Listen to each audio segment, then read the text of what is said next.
Salut, bienvenue sur Mathieu te raconte. Aujourd'hui, je te parle de comment j'utilise Antidote pour faire mon travail.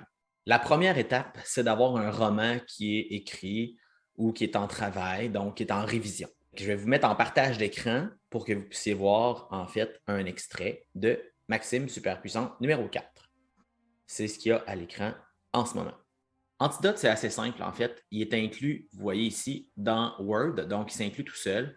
Fait que là, moi, je surligne le chapitre qui est en correction, donc sur lequel je veux travailler. Je vais sur Antidote et j'active le correcteur simplement comme ça. Ça va ouvrir une fenêtre d'Antidote. Donc, la fenêtre d'Antidote qui est ici. Je vais vous mettre en partage sur Antidote aussi. Donc, nous voilà en partage d'Antidote. En premier, je vais dans Style et j'identifie les phrases qui sont trop longues. Donc là, en ce moment, le compteur de mots des phrases est à 30 mots et plus. Donc, souvent, j'aime bien le mettre à 21, 22 mots, ce qui en fait beaucoup des phrases qui sont longues. Ça dépend des projets, ça dépend de ce que j'ai envie de faire, ça dépend de comment j'ai envie de travailler mon roman. Donc là, on va le mettre à 30 mots, juste pour que ça soit un peu plus simple. Donc, les phrases se retrouvent à être surlignées dans le document. Et moi, ben, ça me permet de les identifier et ensuite, je vais les relire et les travailler. Le chapitre, je ne l'ai pas relu nécessairement avant. Je pourrais l'avoir relu avant et avoir déjà fait des changements par rapport à la version précédente. Donc là, je vais me contenter cette fois-ci, je vais me contenter simplement de regarder ce que Antidote me donne. Donc, je lève une main pour l'intercepter et les étincelles qui couraient entre mes doigts se réunissent au bout de ceux-ci pour former un bouclier circulaire qui bloque l'attaque. Cette phrase-là, elle est longue. Son rythme fonctionne quand même bien, je pense, mais on peut la couper en deux facilement.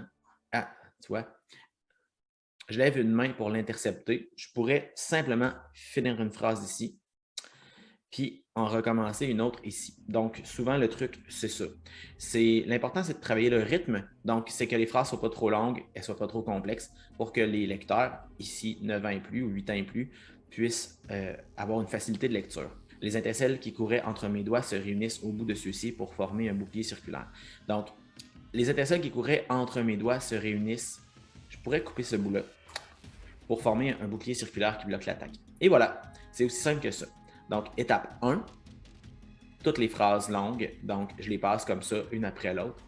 Évidemment, je vais aussi relire le chapitre au complet pour m'assurer que ça fonctionne bien. Donc, souvent, cette phase-là, je peux la faire 2 ou 3 fois.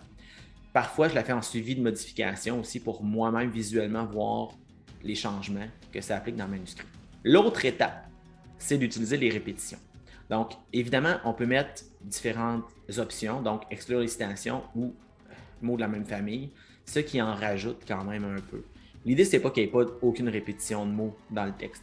L'idée, c'est que les répétitions ne nuisent pas au rythme. L'autre chose, c'est qu'il y a des répétitions qu'on doit accepter parce que reformuler, c'est pas toujours nécessairement la meilleure option. Je vais simplement relire. Donc, je ne vois pas son visage caché sous un masque qui dissimule autant le nez que les yeux. Elle lève les mains et des flammes y apparaissent. Je vois même les vagues de chaleur. Donc là, ici, tu sais, je vois, il pourrait facilement être je perçois. Et ça fonctionne. À la limite, c'est même peut-être plus clair comme ça. C'est peut-être mieux comme ça. Donc, je vais passer toutes les répétitions. Et évidemment, il y a des mots qui se travaillent mal, mais comme ici, en peu de lignes, il y a beaucoup de répétitions. Donc, c'est à moi de voir. Est-ce que flamme, je peux le changer pour autre chose? Est-ce que éviter, ça pourrait être esquiver, par exemple? Est-ce que le mot feu, le mot flamme, bon, ça se ressemble? Est-ce que je peux le formuler autrement? Des fois, c'est carrément de reformuler les phrases pour éviter les répétitions. Je me sens, tu sais, il y a des verbes comme ça, là, sentir, avoir l'impression de. Il y a des tics d'écriture là-dedans aussi qui ressortent souvent. Là. Donc, et ça, c'est une façon de les travailler. Ensuite, ben, Antidote, ce qui est merveilleux, c'est que ça ne corrige pas nécessairement les fautes. C'est ça souligne les endroits où il pourrait y avoir des fautes. Donc, oui, les espaces de trop, les espaces superflus, les espaces fines entre un mot et un caractère spécial, par exemple. Mais ça va aussi.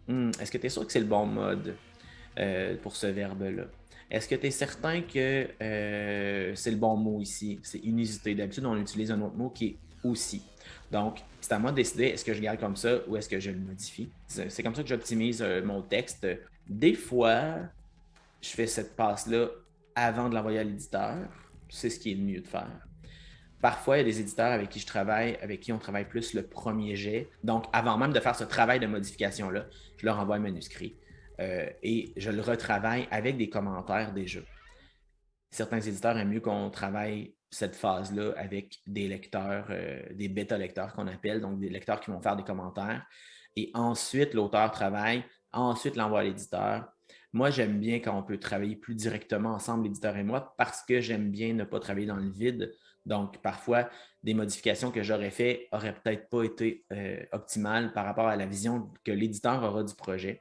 Donc, moi, j'aime bien ce travail d'équipe-là, mais c'est valable de tous les côtés, évidemment. Donc, c'est un peu comme ça que j'utilise Antidote. C'était mon secret d'écrivain du jour. Si jamais tu veux en apprendre plus sur le métier d'écrivain, abonne-toi à la chaîne.